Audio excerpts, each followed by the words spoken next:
Et finalement, Sam Bankman-Fried, ça y est, a été arrêté et devrait donc être extradé vers les États-Unis. Je ne sais pas si effectivement c'était ce qu'attendait le monde. En tout cas, c'est depuis un mois la grande interrogation. Comment ça se fait que SBF, le fondateur de FTX, cette plateforme qui a fait faillite, et effectivement depuis un mois on se rend compte qu'elle n'a pas fait que faillite. Il y a eu un paquet d'ingérences dont notamment SBF est le moteur.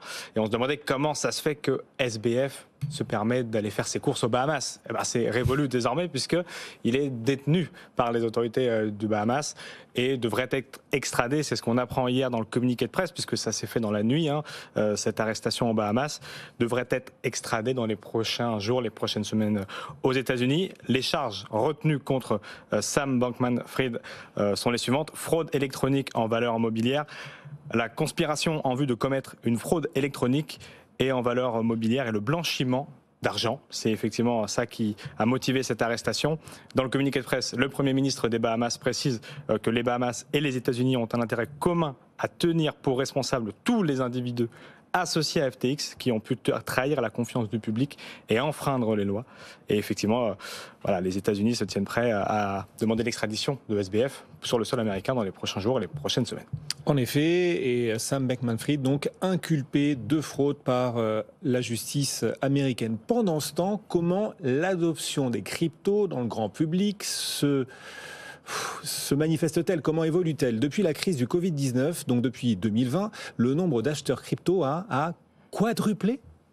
Quadruplé, effectivement. C'est dur à dire, hein. Quadruplé. Mais c'est effectivement ce que nous dit JP Morgan, ce que disait déjà il y a quelque temps Ladan par la voix de Faustine et d'autres, comme même la BCE elle-même, qui nous disait 10% des Américains et des Européens détiennent des crypto-monnaies, 8% d'après Ladan. 13% de la population américaine d'après JP Morgan. On était à 3 il y a 2 ans. Donc effectivement, c'est une hausse assez importante. Bon.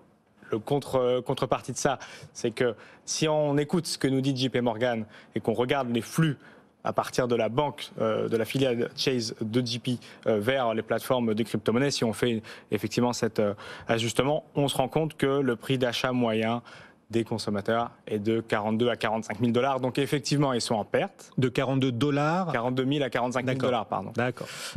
Effectivement, donc ils sont en perte majoritairement puisque le prix du Bitcoin, on l'a vu avec Vincent, est autour de 17 500, 18 000 $. Mais en tout cas, effectivement, cette augmentation, elle est encore durable aujourd'hui puisque ces chiffres tendent à se maintenir malgré le fait que les prix baissent. C'est-à-dire que sans doute les gens ont-ils pris ces pertes-là pour eux, conservent leurs actifs en espérant de voir les cours remonter. Mais voilà, ça n'a pas déchargé. Ça l'a fait un peu côté instit. Les institutionnels ont davantage déchargé, on l'a vu la semaine dernière. Voilà, côté a priori des particuliers, c'est pas énorme pour l'instant. Voilà, et donc quadruplement du nombre d'investisseurs crypto depuis le début de la crise Covid. On imagine que ça a bien ralenti avec l'hiver crypto qui a démarré il y a quelques semaines. Voilà. Puis certains ont investi juste quelques dollars, quelques euros, juste pour faire mumuse. Il faut quand même le dire aussi. Il y a investisseurs et investisseurs. C'est pas la même chose d'investir en assurance vie pour préparer sa retraite que de foutre 5 $ dans une crypto. Oui, alors si j'écoute le panier moyen des personnes qui ont des crypto-monnaies d'après la Banque centrale elle-même, on est quand même proche d'une grande majorité de personnes qui ont plus de 10 000 $. Alors avait-il 10 000 $ au moment de l'achat ou est-ce que ça s'est transformé en 10 000 $? Ça, je ne pourrais pas vous le dire dans les détails. En revanche, c'est quand même des sommes qui ne sont pas négligeables.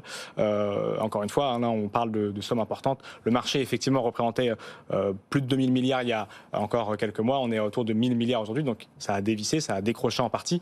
Mais les ménages n'ont pas mis que quelques centimes. Ça dépend des tranches d'âge, mais la majorité des investisseurs ont la trentaine et ont mis des sommes plus importantes. Oui. Que ça. Et ce qu'on constate, c'est que malgré l'hiver crypto, on voit de plus en plus l'univers des CGP, des conseillers en gestion de patrimoine, s'intéresser à l'investissement en crypto, les passerelles qui tentent de se constituer entre l'univers crypto et l'univers des conseillers en gestion de patrimoine. Oui, tout à fait. Ouais.